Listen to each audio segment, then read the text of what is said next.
कधी तुम्हाला असं वाटलंय का की काही लोक तुमच्याशी फक्त त्यांचं काम असेल तेव्हाच बोलतात, काम झालं की ते पुन्हा गायब होतात आणि तुम्ही मात्र त्यांच्यासाठी कायम उपलब्ध असता.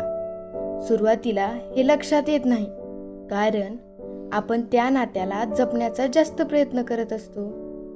आपण समोरच्याची काळजी घेतो, त्याला वेळ देतो, त्याच्या अडचणी ऐकतो आणि त्याला मदत करतो. पण हळूहळू एक गोष्ट जाणवायला लागते, आपण नेहमी त्याच्यासाठी उभे असतो, पण आपली वेळ आली की ते कुठेच दिसत नाहीत. हेच पहिलं लक्षण आहे. पहिलं लक्षण, ते फक्त गरज असेल तेव्हाच तुमची आठवण करतात.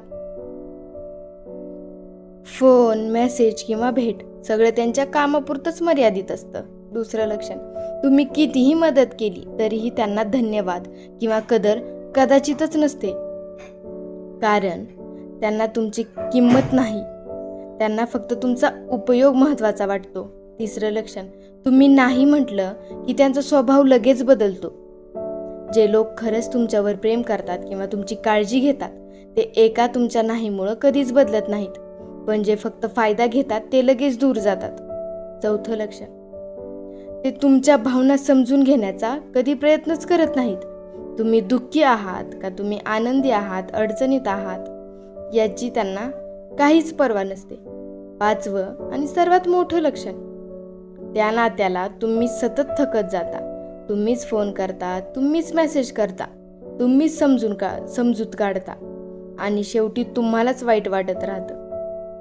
लक्षात ठेवा, चांगलं मन असणं ही तुमची ताकद आहे, कमजोरी नाही. पण प्रत्येकाला तुमचं चांगुलपण मिळायला हवं असं नाही. स्वतःची किंमत ओळखा. ज्या नात्यात फक्त तुम्हीच प्रयत्न करत आहात त्या नात्याचा एकदा शांतपणे विचार करा. खरी माणसं तुमचा वापर करत नाहीत, ती तुमची साथ देतात, तुमचा आदर करतात आणि तुमच्या परिस्थितीतही तुमची साथ देतात. म्हणून आजपासून एक निर्णय घ्या, स्वतःचा आदर करा, स्वतःच्या मन शांतीला प्राधान्य द्या आणि जे लोक फक्त गरजेनुसार जवळ येतात त्यांच्यापासून योग्य अंतर ठेवा. कारण तुमची किंमत ओळखणारी माणसं आयुष्यात खूप कमी असतात. तीच खरी असतात आणि तीच माणसं जपा आणि नेहमी खुश राहा.